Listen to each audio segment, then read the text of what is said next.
What's going on, guys? Welcome back to the channel. I hope everybody is doing well. Thank you so much for joining me today. Please feel free to follow the Twitch in the description down below. Now, this video was highly recommended, and boy, my fellow Canadians are not happy at all. I even had some people calling me on Instagram. I'm like, who is this calling me on Instagram? I'm getting random people calling me on Instagram, and then I'm checking the DMs. I'm like, maybe it's a supporter, and it happens to be supporters telling me to react to these two videos, man. So the current president of the United States of America, Donald J. Trump, said Canadian boycotts are nasty, and Canada itself as a country, as a whole, is nasty? This is what I'm hearing. This is what I'm seeing in my DMs and my comments and on YouTube.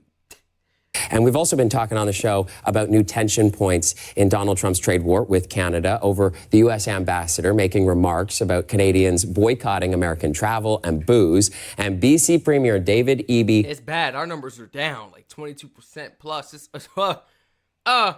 bad. ...did not hold back in his response. Janice McGregor joins us live from Washington with more on all this. Janice, what did the ambassador say? Let's start there.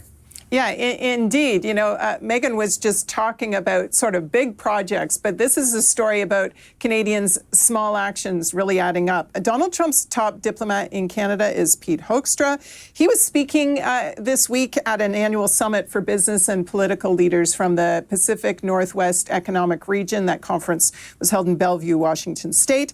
And he was asked by the moderator about the upcoming FIFA World Cup. Vancouver and Seattle both hosting matches, and of course they want to get full economic benefits from the cost of hosting the World Cup. Right. He was asked about how to get tourists crossing the border between Canada and the U.S. again. Hoekstra said that if Canadians are staying home, that's their business. He said he doesn't like it, but if that's what they want to do, it's fine. He also said if Canadians want to ban American alcohol, that's also fine. But what he said next suggests that maybe it's really not all that fine with him. Hoekstra said that actions like these... I'm sorry, I read ahead. Consumer boycotts are the reason that President Trump and some of his team have referred to Canada as being mean and nasty to deal with. Now, BC Premier David Eby's government... Oh, man. Aren't Canadians like the least of people that are mean and nasty to deal with? We don't, we don't really have to worry about that when we're dealing with Canadians, right? The stereotypes are true, some of them. BC Premier David Eby's government is kind of part of this summit, and he didn't think much of these comments. Here's what he said on Power and Politics last night. What's your sense of just the depths of the understanding the Americans have about sort of the offense that has been done to Canada here? I really think that at the leadership levels, there's very little awareness. The ambassador specifically said that Canadians were mean and nasty for not buying American alcohol and for boycotting the U.S. in terms of travel. And at the same time, like, do they think that Canada didn't start with us. Canada didn't start with us. What you mean? They had the right. They had the right to defend themselves and speak out. And, okay, well, now we're not traveling to your country, and then we're stopping this now. They have options. Let's not act blinded to the fact that our country started this first, Started pinpointing out smaller issues within Canada, trying to make them bigger than what they seem. Trying to deplenish the country. Make them seem smaller than what they are. Less worthy. They're not. Come on, stop that. At the same time, like, do they think that Canadians are not going to respond when the president says, I want to turn you into the 51st state and beggar you economically unless you bow to the U.S.? Like, obviously, Canadians are outraged. I say Canadians stick with it, like, hold the line. At this same conference, the ambassador also scoffed that, look, Americans can get their alcohol back and forth across the border if they want to. He said that no one checks his car when he goes back home to his home state of Michigan and then crosses back into Canada for his role. But have to point out here, that ambassador gets to cross that border with a diplomatic passport. He has privileges because he is the ambassador.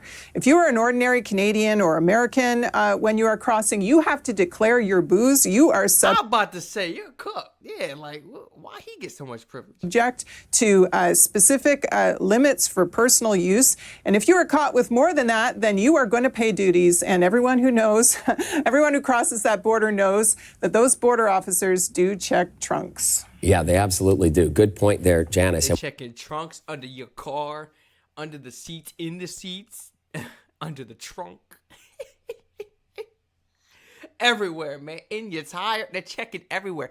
In your tire.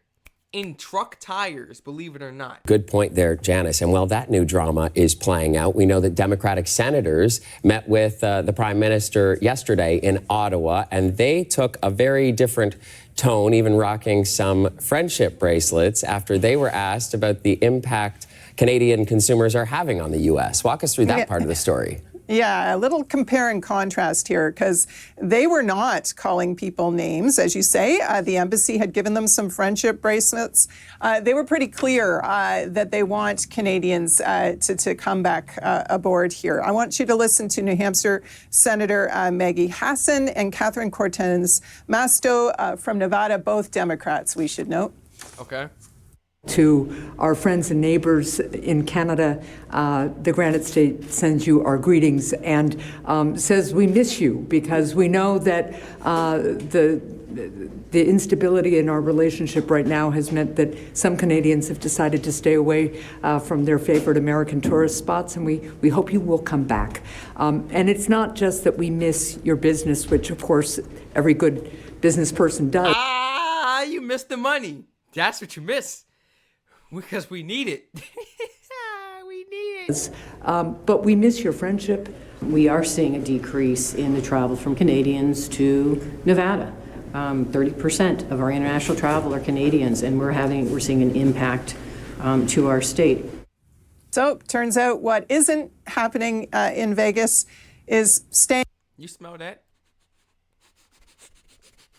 I almost smell the BS from a mile away. Oh my goodness. In Vegas, visiting the Strip, dining out, shopping on the U.S. side. Individual Canadians may wonder if the decisions they're making about how to spend their tourist dollar, for example, what drinks are in Canadian glasses this summer, whether that makes a difference. I think from these clips you can see that it is getting noticed. It does turn up the heat on politicians to sort out this trade war before any more businesses are harmed.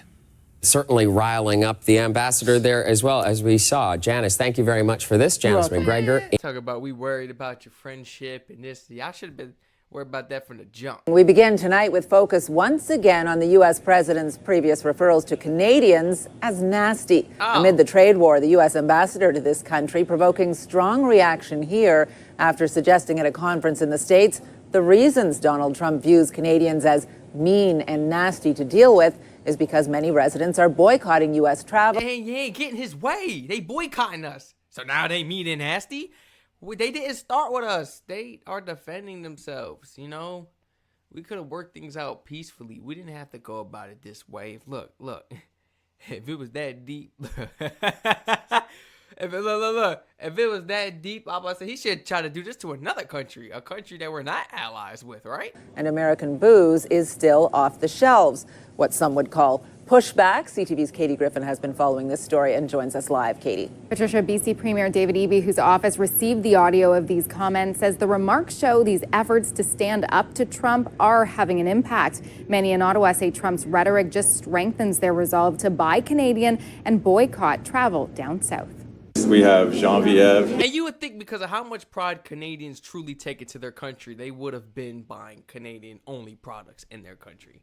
Made in Canada only products, Canadian brands only, supporting their country and their economy. But no, not anymore. Now they are. I'm surprised you guys weren't doing that sooner. But you had We no have issue Genevieve with that. here out of Montreal. At Maker House, the push to buy Canadian is as strong as ever. We're up still double last year this past week. So even after Canada Day, the push to buy Canadian is sustaining. The current upswing is more people finding the value in keeping their money in their community. That's what drew this couple in. They're visiting from Cambridge, Ontario. We usually like taking trips to the States because there was so much to do, so much to see. But now we've been finding that going to places around Canada is a lot better. We just really like supporting, Canada right now. And so we've been avoiding the States for the moment. Trade tensions heightened after U.S. Ambassador Pete Hoekstra said this at a conference in Washington State. Canadians staying home, that's their business. I don't like it, but if that's what they want to do, it's fine. You want to ban American alcohol, that's fine. There are reasons why the president and some of his team refer to Canada as being mean and nasty to deal with. They got you in 4K. They got your audio in 4K. Record it saying this. It's no longer a statement that we read from the last video. I hear your voice. They got your picture up and everything. Like, man, why you... Okay, because of some of those steps. I think Trump is Trump, and we listen to him, and then we just let one thing, what he says, go through one ear and out the other. I don't know. I just feel if he's calling us nasty, it's projection. That seems to be a bit of his playbook, constantly throwing names and calling names and whatnot. As negotiations continue between Canada and the U.S., Ontario's premier says Canada needs to match President Donald Trump's tariffs dollar for dollar. There's one thing President Trump understands, is strength. He doesn't understand or appreciate weakness.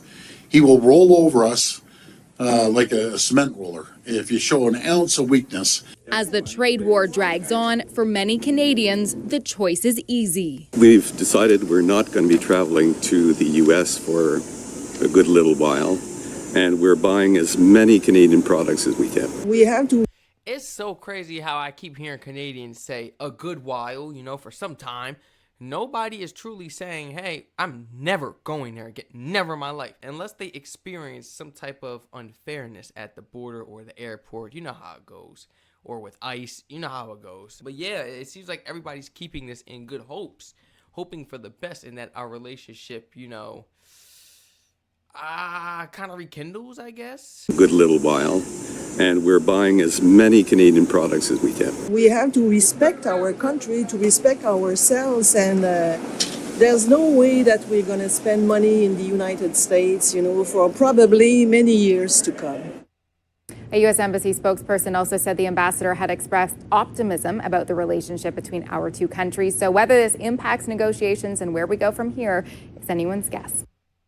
Unbelievable, man. You guys feel free to share your honest thoughts on this down below in the comment section. How do you feel about this statement from President Trump, man? Everyone, please feel free to follow my Twitch down below in the description. Feel free to continue to flood my comment section with more of these ridiculous and shocking topics for us to continue reacting to. Thank you so much for joining me today to react to this ridiculous video. I hope you all enjoyed it, or I guess not, right? I mean, like, who would really enjoy this? I mean, I hope you guys enjoyed my reaction at least to this, but other than that, I don't think anybody is enjoying this, man. Everyone stay safe, and I hope to catch you all in the next reaction video. Boy, I can't wait to read the comments about this one, man. Oh boy.